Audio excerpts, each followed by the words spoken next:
On va rentrer sur la partie ETF, les gars, assez rapide, hein, parce que franchement, depuis le live que j'ai fait mercredi, il n'y a pas eu de gros changements. Je pense que vous avez vu sur la partie, notamment BTC, les inflows sont repartis à la hausse, mais de manière quand même très significative.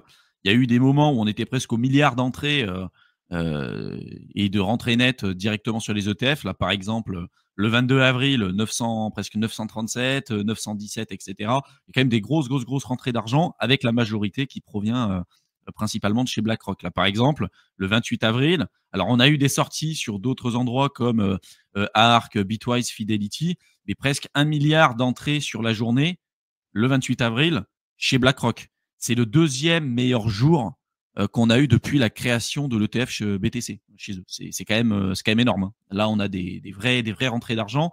En termes de graphique, si vous jetez un coup d'œil, et c'était ce que je vous disais, hein, là, on avait atteint un top. Là, on était en train de créer en fait une zone d'accumulation, ou en tout cas, on est en train de recréer une zone de support. Et là, vous Distribution voyez, aussi. on repart à la hausse.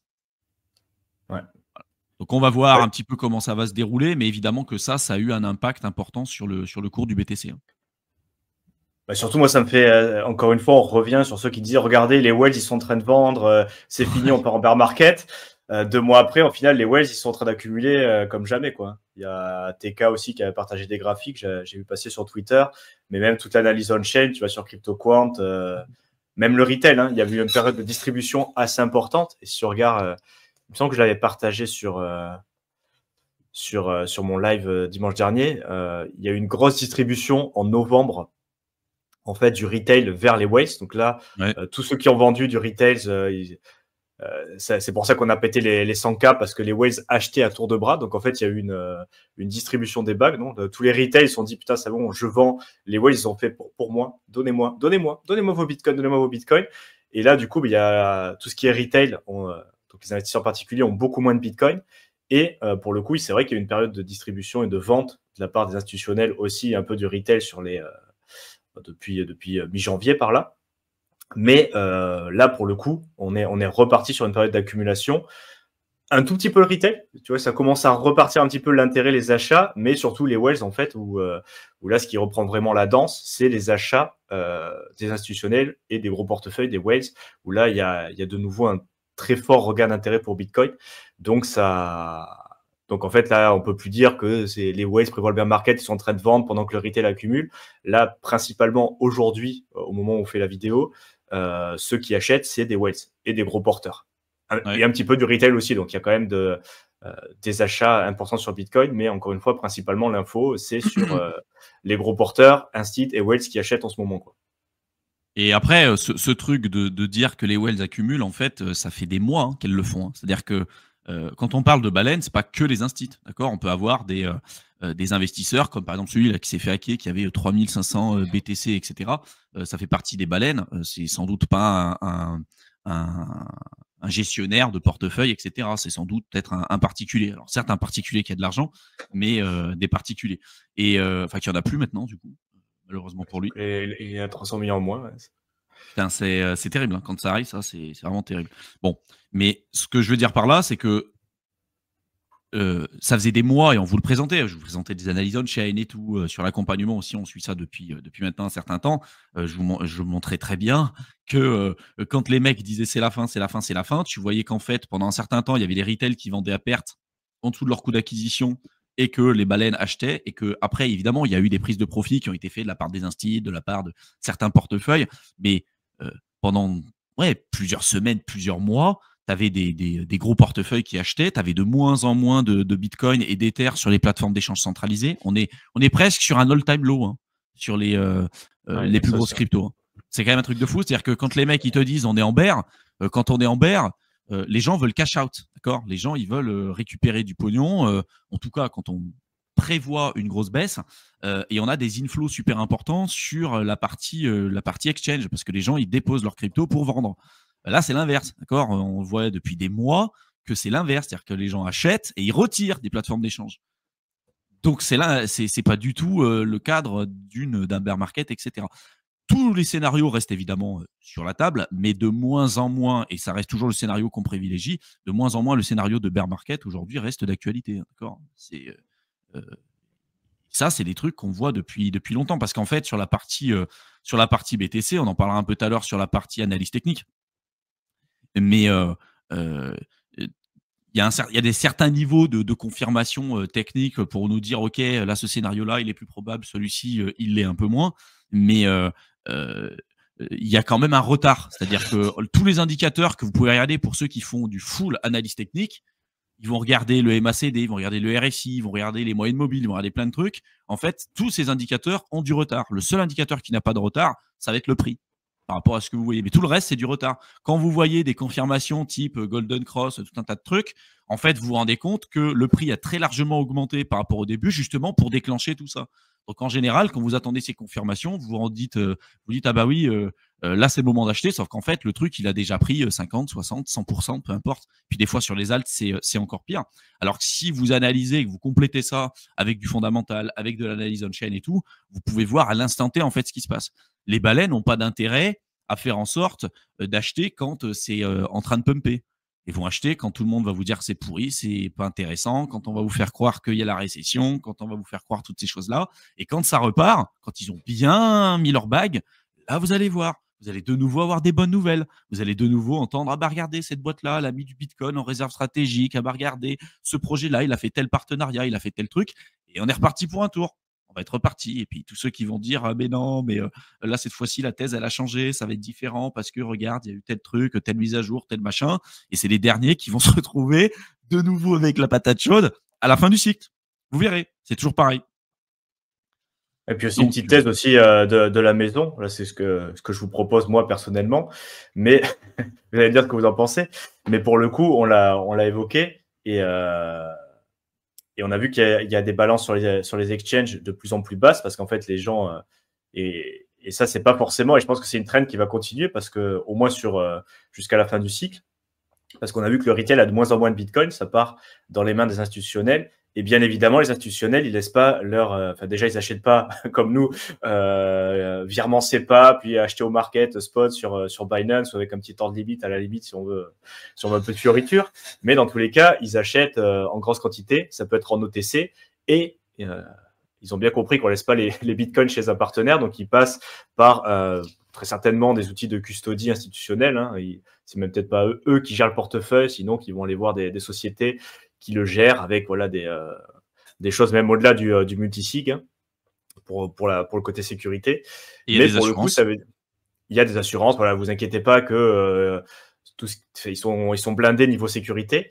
Et du coup, il y aura peut-être une partie des ventes, à mon avis, et ce qui est déjà le cas, hein, qui se fera OTC, donc du coup, qui impactera pas forcément le prix, pas forcément on-chain, donc on les verra pas. Mais dites-vous aussi que si on veut pumper le price, là, on est dans un environnement de liquidité. En fait, on est au plus bas depuis 2018 sur les bitcoins disponibles sur les exchanges. Donc, en fait, la majeure partie des bitcoins, alors même si on a les ETF, c'est 10% du volume. Donc, 90% du volume encore, ça se fait sur des plateformes décentralisées. Hein, c'est des exchanges. Et en ce moment, on sait qu'on a un plus bas historique. Donc, même s'il faut quand même pas mal d'argent, on est d'accord, pour faire pumper Bitcoin, parce que c'est quand même ultra capitalisé, on est dans un environnement de liquidité sur les exchanges qui est plutôt propice à ça, en fait. S'il y a notamment le retail, pas trop intéressé pour l'instant pour Bitcoin, mais si jamais il se réveille et qu'il décide d'acheter du Bitcoin, sur les exchanges, il y a très peu de liquidité. Les whales, c'est pas eux qui vont leur vendre leur bague en OTC, donc potentiellement plus de facilité à pumper, même si évidemment, voilà, c'est pas garanti non plus, mais dans tous les cas, la corrélation faible liquidité et potentiel sur le prix, elle est là, quoi. Donc à voir si ça se matérialise, mais dans tous les cas, c'est une possibilité qui est rendue possible avec l'environnement de liquidité dans lequel on est, notamment sur Bitcoin, quoi. Et un environnement avec une faible liquidité, ça veut dire juste simplement plus de volatilité. Ça peut être à la hausse comme à la baisse. Hein, exactement. Faible liquidité, ça ne veut pas dire on augmente le prix tout de suite. Hein. C'est si jamais il y a des gros vendeurs, enfin des personnes qui souhaitent vendre et des gros porteurs qui vendent, par exemple un alt qui a 10 000 balles de liquidité et vous avez sur papier 3 millions de dollars, vous n'allez jamais récupérer 3 millions de dollars sur votre portefeuille. Hein. C'est des valeurs papier. Ça aussi, il y a beaucoup de débutants qui ne comprennent pas ça. Mais ce que vous avez sur votre portefeuille, c'est pas ce que vous allez retirer d'un projet, d'accord, y compris sur des bitcoins, etc. Et surtout sur des projets comme ça. Et donc, par contre, si vous êtes sur un environnement avec une très faible liquidité, le moindre petit achat, ça explose à la hausse, d'accord? Et c'est pour ça que l'analyse technique, en fait, en fonction de ce que vous faites et surtout sur le court terme.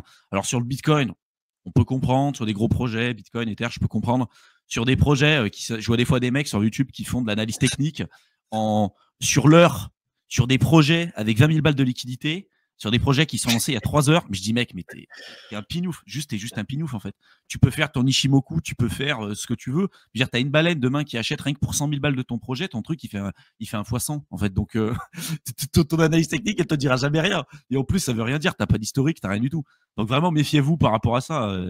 Les invalidations, et en plus, ils sont extrêmement bons. Les baleines, elles font exprès. Genre, par exemple, elles te font un bull flag.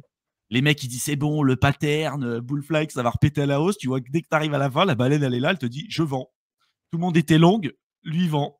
Tac, allez, vous êtes liquidés. Merci les copains, merci pour votre pognon, je repars. Et en fait, c'est que comme ça.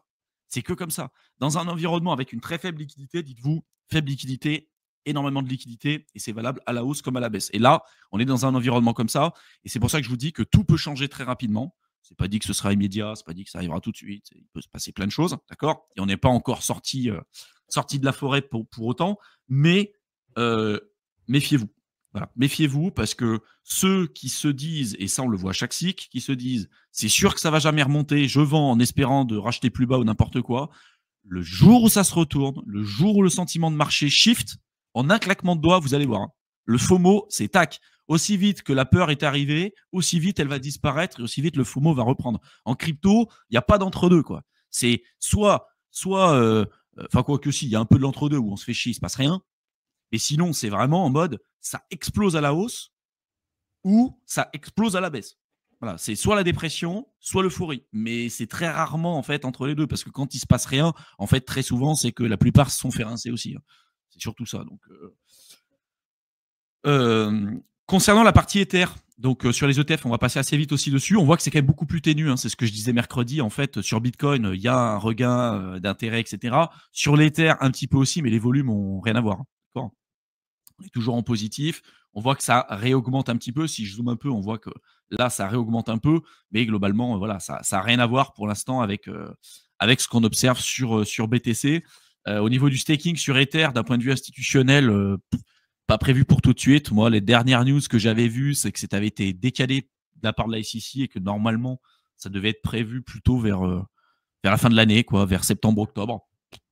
Donc, peut-être pas forcément pour tout de suite. Voilà. Je ne sais pas si tu voulais rebondir sur ça, Théo. Ouais, les demandes sont sur la table, à voir quand ça va passer en fait. Hein, parce que ils ont déjà demandé, je crois, les ETF staking.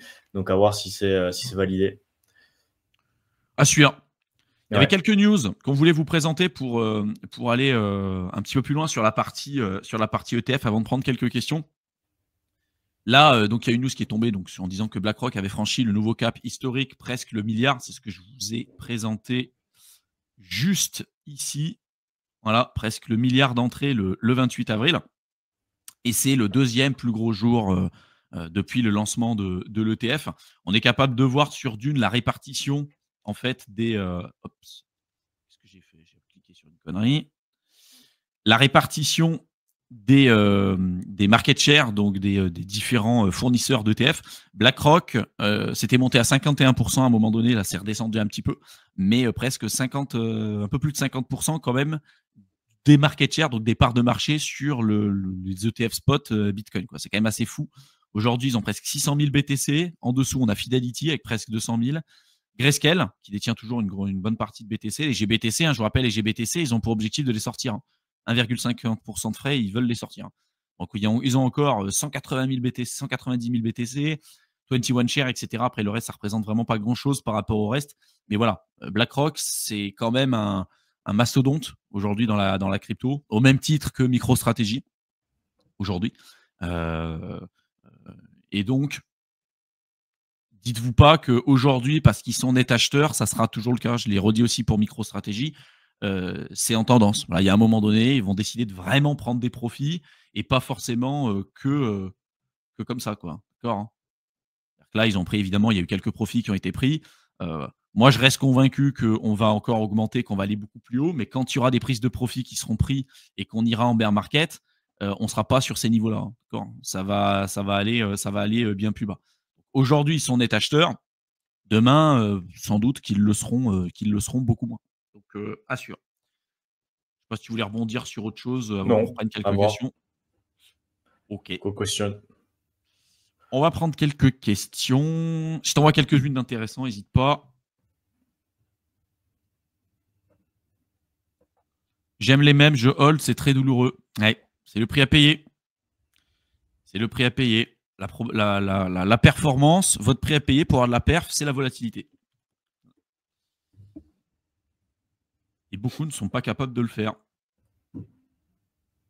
Et oui, les jeunes, vous n'avez pas connu la hype des NFT avec les images en tête de singe. Il y a eu ensuite le délire du métaverse. Et c'est pour ceux qui n'ont pas connu le cycle de 2020-2021, c'était quand même quelque chose. Et je trouvais qu'il se passait quand même beaucoup plus de trucs. Hein. La DeFi, il y avait plein de trucs qui se lançaient. Enfin, tu vois, tu avais envie de faire plein de trucs. Ce cycle, globalement, je le trouve hyper décevant. Les innovations, on va pas dire qu'il n'y en a pas eu, mais tu vois, on se fait quand même plus chier. Franchement, hein, si tu enlèves la vague Memcoin et tout ce qui est lié de près ou de loin à la vague Memcoin, c'est-à-dire, tu vois, les agents IA qui se cachent derrière la mania Memcoin aussi pour lancer leur truc et tout, si tu enlèves ça, c'est passé quoi? Eigenlayer? Ouais, c'est ce que j'allais dire. T'as eu Décevant. Décevant parce que. Ouais, mais c'est ce que. Ouais, mais on est d'accord. Vas-y, c'est bon, check. Voilà. Et Et après, t'as Tao, voilà, peut-être Tao des projets où tu dis vas-y, ça va te faire travailler un petit peu tes méninges et tout, tu vas suivre, tu vas dire putain, c'est fou, là, c'est intéressant. Mais sinon, tu te fais chier. En DeFi, il y a eu quoi comme innovation? Bah, Le liquid staking, le liquid restaking. Bah, t'as Ethena avec tout ce qui est stablecoin synthétique, mais je pense qu'il y a plein de gens qui savent même pas ce que c'est, quoi. Tous les stablecoins avec des dates dans le nom et dans le nom du ticker, je pense que ça parle pas à grand monde. Ouais. Même si ça peut apporter un petit truc, mais c'est grosso modo, c'était pas comme avoir un Uniswap qui fait, tu vois, t'as un Sex, t'as Kraken, t'as Binance, hop, t'as un Uniswap qui arrive. Voilà, ça a apporté des trucs là, ouais, je suis d'accord. Eigenlayer qui, pour le coup, a fait gros flop parce que je pense qu'une grosse partie.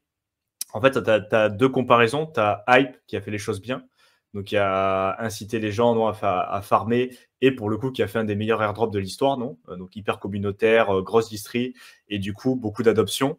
Et tu as Eigenlayer qui a distribué une toute petite partie et qui s'est gardé la plus grosse part du gâteau pour les VC, pour la team, et du coup, très peu d'adoption au final, parce que les gens, ils ont dit, OK, c'est vous qui avez tous les tokens, nous, on va pouvoir en profiter un petit peu, mais du coup, alors que c'était un des schémas narratifs majeurs pour l'adoption d'Ethereum, non, en disant, non seulement il y avait le staking, maintenant on va pouvoir aller chercher encore plus de rendement, le restaking, et au final, on a entendu parler le jour de la sortie, mais depuis, ça fait combien de temps que vous n'avez pas vu passer du contenu sur Eigenlayer? Moi, ça fait plusieurs mois. Hein.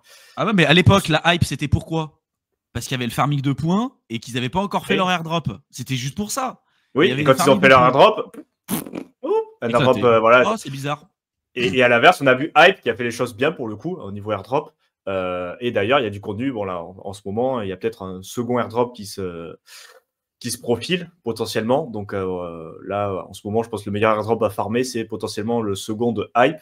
Mais grosso modo, ouais, il y a eu ça. Après, tu as eu des manias. Hein. Tu as eu la mania Memcoin et la mania Agent IA qui était à peu près la même chose. Hein. Alors, Memcoin. Mais en fait, si on a ça, c'est rien passé. Oui, non, mais du coup, c'est full speculation et pour la plupart des gens, en fait, il nous manque un peu pour ceux qui sont un peu plus sur le long terme, sur le côté, quand même, il faut des innovations, il faut un peu de fondamentaux. Bon, on a eu 2-3 petits trucs à se mettre sous la dent, mais c'était pas non plus exceptionnel, quoi. Donc, il y a un truc, mais pour l'instant, c'est moyennement utilisable. La V4 d'Uniswap, avec les hooks, par exemple, tu vois, les poules de liquidité programmables et tout, ça a été lancé, c'est utilisable, mais pour l'instant, il faut coder en Solidity, les gars. Donc, c'est un peu compliqué. Oui, non, mais on est d'accord. Mais c'est qu'il y a certains trucs hyper techniques qui sont lancés, bon, qui sont hyper intéressants, mais niveau adoption et compréhension, je veux dire, tu auras des pâquerettes. Hein. C'est pas le truc. Tu vois, un DEX, c'est facile. Pourquoi ça a aussi bien marché les mêmes coins? Parce que c'est facile. Tu te connectes sur un DEX, tu télécharges Phantom, l'interface est sympa, c'est très facile, tu te connectes et tu peux commencer à trader. T'as même pas besoin de comprendre les fondamentaux, il n'y en a pas. Donc, c'est facile. Ouais. Quand tu commences à te dire, bon, il faut commencer à télécharger un truc spécial, vérifier le code, si tu as bien téléchargé le truc, il faut rentrer des lignes de programmation. En plus, c'est compliqué à comprendre. En plus, il faut te connecter via API sur les endpoints du DEX. Voilà. Personne va y aller. Donc, oui, pour l'instant, c'est un peu... ouais, à voir. Mais c'est vrai qu'on se fait un peu plus chier. Après, c'est carrément plus chier. Ouais, franchement... Alors, il y a des trucs, ouais, encore une fois, il y a des trucs intéressants et tout, mais en fait, c'est juste que aujourd'hui, la dynamique de marché n'est pas propice vraiment aux altcoins. Vous allez voir que si on a l'occasion de voir une vraie alt season, vous allez voir que ça va péter très vite, très fort, et que là, il va se passer des trucs. Alors, ça partira tout de suite dans tous les sens. Il y aura des fausses innovations en veux-tu, en voilà, mais au moins, il se passera quelque chose, quoi. Voilà. Donc, on verra. Tiens, on te dit merci Théo, dans ma boîte, qui est un éditeur de logiciels, on utilise l'IA, mais avec des signatures de confidentialité avec Microsoft. Ok. Je ne sais même Ouais, pas que c'était possible, mais ok. c'est une bonne manière aussi. Aviateur, personnellement, j'utilise l'IA pour mieux comprendre certains projets. C'est game changer. Ouais, c'est clair, c'est clair. Mickaël est en train de préparer une session pour ceux qui sont dans l'accompagnement sur comment utiliser les nouveaux outils d'IA pour mieux performer en crypto. Et pour performer en crypto, il y a des trucs de dingue. Hein. Vous pouvez automatiser vraiment plein de trucs. Enfin, vraiment, il est en train de préparer une session de dingue pour ça. Pour ceux qui sont dans l'accompagnement, il avait déjà fait une première version là-dessus, mais là, avec tous les changements qu'il y a eu, les agents IA et tout, ça va être du lourd. Donc, pour ceux qui sont dans l'accompagnement, je pense que ça vous plaira.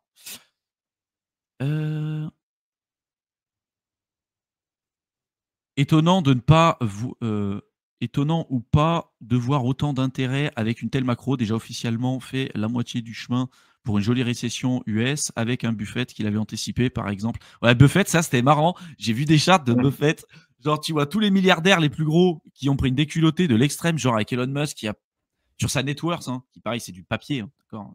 Je peux pas cash out l'intégralité de ta net worth, mais en gros, Elon Musk, je crois qu'il s'est pris un drawdown de 150 milliards presque sur sa valeur nette. Et en fait, tu vois tous les gros qui sont dans le rouge, là, depuis les derniers mois, depuis le début de l'année. Et tu vois Warren Buffett qui est le seul dans le vert. Lui, là où tout le monde est dans le rouge, lui, il a 11 milliards de plus-value sur cette même période. Et ouais, le padré Les du charts game. aussi, les vidéos quand ça augmente, tu vois, avec la net worth qui évolue. Alors, Warren Buffett qui sous-performe avec ses stocks un peu tradis, les autres qui surperforment, et puis dès que ça commence à s'inverser, tu vois, lui, il fait il part tout seul. Il augmente petit à petit. Petit à petit. Il s'aligne droite, et puis les autres, ils passent en dessous, dans le rouge, petit à petit. Ouais, c'est un truc de fou. Mais après, pensez que les récessions aussi, on les saura a posteriori. Hein. C'est aussi une donnée qu'il faut avoir en compte. On dit toujours, on va arriver sur la récession, on va arriver sur la récession. S'il faut, on est déjà en récession. C'est juste qu'au niveau des données qui sont prises en compte, c'est du retard. Que ce soit le PIB, mais aux États-Unis, le produit intérieur gros, c'est GDP.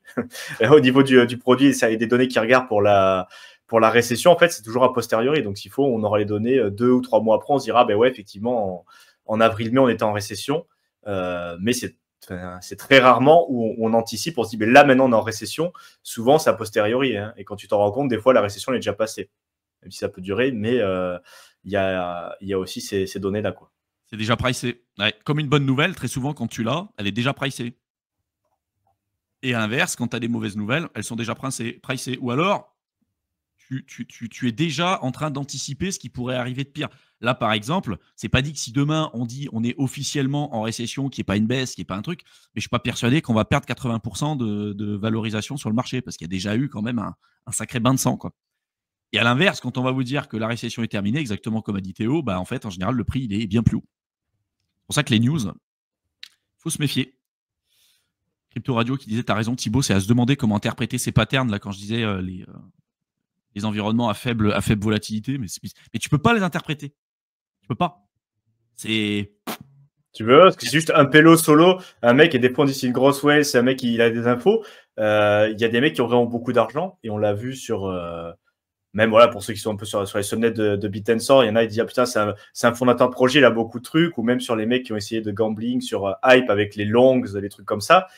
En fait, il y a des mecs qui ont vraiment beaucoup de pognon et qui sont DJ aussi. Dites-vous qu'il y en a beaucoup qui sont DJ mais qui sont pauvres, mais il y a des DJ avec beaucoup de pognon. Donc si le mec, il a plusieurs millions en crypto et il décide de FOMO ton petit projet avec peu de liquidité, comment tu prévois ça? Il n'y a rien qui te prévoit, c'est juste le mec, d'un coup, il fait un buy market à plusieurs dizaines de milliers, centaines de milliers ou voire millions. Le truc, il va réagir en conséquence, mais tu peux pas le prévoir parce que c'est juste un mec solo chez lui qui se faisait chier, qui dit c'est quoi ça, vas-y, bye, et puis voilà quoi. Donc, à partir de ce moment-là, il y a rien à prévoir. C'est juste, voilà, c'est un événement comme ça qui va faire que tu vas se foutre en l'air et la partie technique sur ce côté-là, c'est quasiment impossible quoi. Il y a une vidéo que je vais faire sur Éternel étudiant. J'ai trouvé une étude qui est pas mal. Je vous le tease un peu en avant-première pour ceux qui sont abonnés à la chaîne.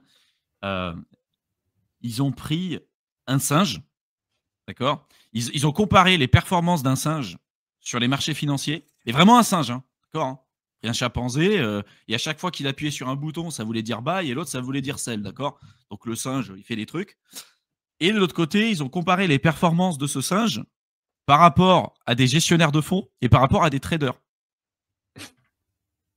La conclusion, elle est quand même magique. C'est-à-dire que le singe a explosé les records de ceux qui font de la macro, qui suivent le truc, machin, et les traders. C'est-à-dire que les plus mauvais, c'est les traders. Les deuxièmes sont ceux qui font un peu de long terme, mais globalement, la plupart, ils essayent de timer. Quand même, ils essayent de timer, choisir les bonnes actions, les machins. Et puis de l'autre côté, tu as le singe qui comprend rien ce qu'il fait. Il appuie sur des boutons et il surperforme. Voilà. Donc je vais vous le montrer. Je vous le montrerai, cette étude. C'est quand même assez fou. Et j'aimerais bien qu'il y ait ce genre de truc. Aujourd'hui, on est trop jeune, mais qu'ils fassent la même chose en crypto. Parce que là, je suis sûr que c'est pareil. Les mecs, ils se disent, moi, j'arrive à trouver les projets, même coin, qui sautent en avant-première et tout. C'était la même chose que le singe, en fait. Tu as l'impression que tu fais des trucs, mais en fait, tu fais rien. Il y a un moment donné, tu vas tomber sur un projet qui va pumper, tu vas dire, ouais, je suis génial, et puis après, tu vas te faire rincer, et voilà. Mais bon. Bah, tant qu'on est sur les petits fun facts, moi l'autre jour je suis tombé sur une étude, alors qui est assez ancienne, mais qui ont corrélé en fait la volatilité du marché avec l'installation de la clim. Alors il me semble que c'était à Singapour ou Hong Kong en fait. Ils se sont rendus compte que dans les mois d'été où il faisait hyper chaud en fait dans les salles de trading et où les mecs ils étaient en sueur et ils transpiraient comme pas possible en fait, il y avait beaucoup de volatilité, beaucoup moins rationnelle en fait. Dès l'instant où l'arrivée de la clim, où ils ont foutu la clim dans les bureaux, en fait ça s'est calmé un petit peu, tu vois, la volatilité, les mouvements et tout simplement parce que les mecs ils étaient à fond quoi, ils avaient trop chaud et du coup ils surtradaient beaucoup plus de volatilité. En fait le marché s'est calmé sur ces bourses là parce qu'ils ont installé les clips dans les bureaux. Donc le côté même en TradFi, on est des investisseurs rationnels, froids, on n'est pas attaché à nos bagues, on prend des décisions à tête reposée, c'est de la connerie. Donc c'est autre fun fact quoi. Ouais. Parce que disait Gros Porc, conclusion, si on faisait n'importe quoi, qu'on devient n'importe qui. Bah, c'est clair, c'est ça. Pour les outils d'internet. Ouais. On sait. Rémi Gaillard. Je sais pas ce qu'il devient lui maintenant.